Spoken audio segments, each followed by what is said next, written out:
안녕하세요. 조용한 부자의 비밀입니다. 만약 여러분이 타임머신을 타고 2015년으로 돌아가서 비트코인을 단돈 1000만원어치만 사뒀다고 상상해보세요. 그 당시 비트코인은 1코인에 약 30만원이었습니다. 1000만원이면 33코인을 살 수 있었고 오늘날 그 가치는 50억을 훌쩍 넘어갑니다. 생각만 해도 짜릿하죠. 그런데 실제로 그렇게 한 사람이 있을까요? 우리는 백테스팅에서는 10년, 20년 데이터를 당연하게 받아들이지만 정작 현실에서는 몇 달도 버티지 못하는 경우가 많습니다.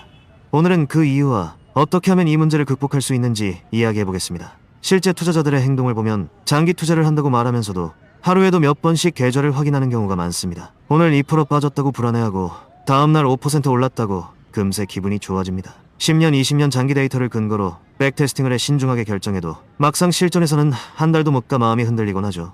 뭐지? 감시 카메라 달아놨나? 싶죠? 아닙니다. 사실 인간이라면 대부분 그렇게 반응하고 그건 아주 자연스러운 인간의 본능입니다. 왜 이러는 걸까요? 첫 번째, 손실회피입니다. 인간은 돈을 벌었을 때보다 잃었을 때의 고통을 훨씬 더 크게 느낀다고 하는데요. 이걸 손실회피라고 부릅니다. 예를 들어 작년 겨울 깜빡하고 넣어둔 5만원을 점퍼 주머니에서 발견했습니다. 갑자기 기분이 확 좋아지죠. 그리고 지갑에 5만원을 넣으려고 보니 분명히 있었던 3만원이 없어진 겁니다. 가만히 생각해보니 점심때 지갑에서 쿠폰을 빼다가 빠졌던 거죠. 앞에서 느낀 기쁨은 금세 사라지고 오히려 더 큰 불쾌감이 남습니다. 이렇게 인간은 이익보다 손실이 훨씬 강하게 기억되는 겁니다. 투자도 똑같습니다. 계좌에 100만원이 찍히면 뿌듯하지만 30만원이나 50만원만 빠져도 기분은 크게 흔들립니다. 단순 백테스팅에서는 이런 감정이 전혀 반영되지 않지만 실제 투자에서는 내 돈이 매일 오르락내리락 하면서 손실회피 심리가 끊임없이 작동하게 되는 거죠. 두 번째, 현재 편향입니다. 인간은 멀리 있는 미래보다 눈앞의 결과에 훨씬 더 크게 반응하는 성향이 있습니다. 이걸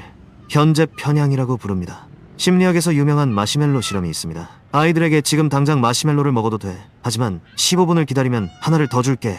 라고 했을 때 많은 아이들이 결국 참지 못하고 바로 하나를 먹어버렸습니다. 나중에 더 큰 보상이 있다는 걸 알면서도 눈앞의 달콤함을 선택한 거죠. 뇌과학 연구도 흥미로운 결과를 보여줍니다. 30년 뒤 노후 준비 이야기를 들을 때 우리의 뇌는 마치 나와 전혀 상관없는 다른 사람의 이야기를 듣는 것처럼 반응한다고 합니다. 그래서 미래의 나는 현재의 나와 밀접하게 연결되지 않고 마치 다른 사람에게 옆집 아줌마 얘기를 듣는 정도로 느껴진다고도 합니다. 투자에서도 똑같습니다. 20년 뒤에는 자산이 몇 배로 불어날 거라는 사실은 머리로 알고 있지만 당장 계좌에서 5% 빠진 건 바로 눈앞에서 확인되니 감정이 크게 흔들립니다. 결국 이러한 작은 감정이 20년 뒤에 큰 계획을 무너뜨리는 겁니다. 세 번째, 정보의 과잉입니다.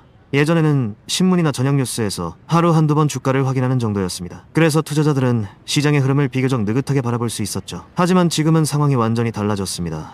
스마트폰만 켜면 실시간으로 주가 알림이 울리고 소셜미디어에는 수많은 투자 의견과 루머가 쏟아집니다. 경제 유튜브, 커뮤니티, 뉴스까지 매일 엄청난 양의 정보가 흘러들어오죠. 문제는 이렇게 쏟아지는 정보 속에서 사람들의 시선이 자연스럽게 단기적인 뉴스와 자극적인 헤드라인에 쏠린다는 겁니다. 정작 장기적인 성장과 본질은 뒷전으로 밀려나게 됩니다. 처음 다뤘던 예시를 다시 볼까요? 만약 여러분이 타임머신을 타고 2015년으로 돌아가 비트코인을 1000만원어치만 샀다고 해보죠. 지금까지 들고만 있었다면 현재 가치로 57억이 됩니다. 그런데 이 타임머신에 부작용이 있었습니다. 바로 미래의 기억을 잃게 된다는 겁니다. 이렇게 미래에 대한 확실한 기억이 없는 상태라면 100번 1000번을 과거로 돌아간다 해도 애초에 비트코인을 1000만원어치 사지도 못할 겁니다. 그럼에도 불구하고 1000만원어치 샀다고 가정하더라도 1000만원이 1500만원, 3000만원, 1억까지 올랐다면 이 정도면 대박이지 하면서 팔아버렸을 가능성이 훨씬 크죠. 단언컨대 99.9%는 57억까지 끝까지 들고 가지 못합니다. 손실에 대한 두려움, 현재의 유혹, 코인에 대한 불신 같은 노이즈들이 겹치면 결국 대부분은 중간에서 수익을 확정짓고 나와버리게 되는 거죠. 그래서 시장에는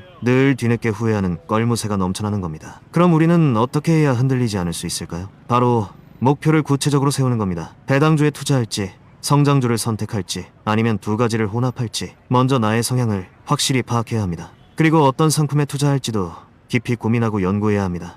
단순히 남들이 좋다고 하는 걸 따라가는 방식은 위험합니다. 시대가 변할수록 새로운 상품들이 끊임없이 등장하고 우리를 유혹하기 때문에 자신만의 투자 철학이 없다면 함부로 시작해서는 안 됩니다. 그리고 60세 전까지 5천만원의 현금 흐름을 만들 거야처럼 너무 크고 막연한 목표를 세우는 것도 실현 가능성이 낮습니다. 대신 매월 투자할 수 있는 금액, 기대할 수 있는 현실적인 수익률, 그리고 미래에 대한 보수적인 전망을 토대로 장기적인 목표를 하나 세우는 게 좋습니다. 그리고 그 큰 목표를 이루기 위해 과정별로 달성할 작은 목표들을 단계적으로 설정해 나가는 게 필요합니다. 저의 경우 시작은 맥주값이었습니다. 일 끝나고 마시는 맥주 한 캔이 그렇게 맛있고 좋을 수가 없죠. 맥주 500ml 한 캔에 대략 2,600원 정도 합니다. 이걸 매일 한 캔씩 마신다고 가정하면 한 달에 약 8만 원. 단순 계산으로 1년이면 96만 원, 10년이면 960만 원, 20년이면 1920만 원이 됩니다. 사실 물가가 오르는 만큼 맥주값도 오르기 때문에 실제로는 그 이상의 비용이 발생하겠죠. 내가 인생에서 금주를 하지 않는 이상 어차피 지출될 이 돈을 투자로 바꿔보면 어떨까요? 만약 연 6% 배당을 주는 상품에 1,900만 원을 투자하면 1년에 114만 원의 배당을 받을 수 있습니다.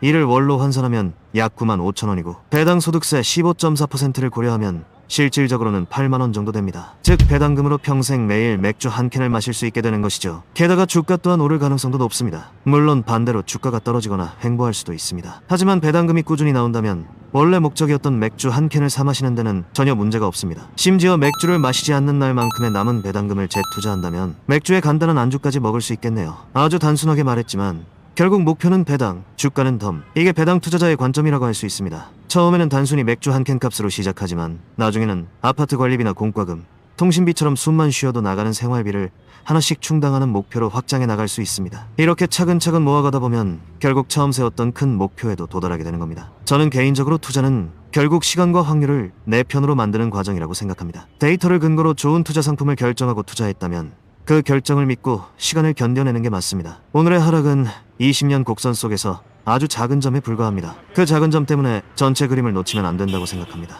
결국 이 모순을 극복하는 사람들이 투자로 성공하는 사람들일 겁니다. 오늘 이야기는 여기까지입니다. 내용이 들을만 하셨다면 구독과 좋아요 부탁드리겠습니다. 감사합니다.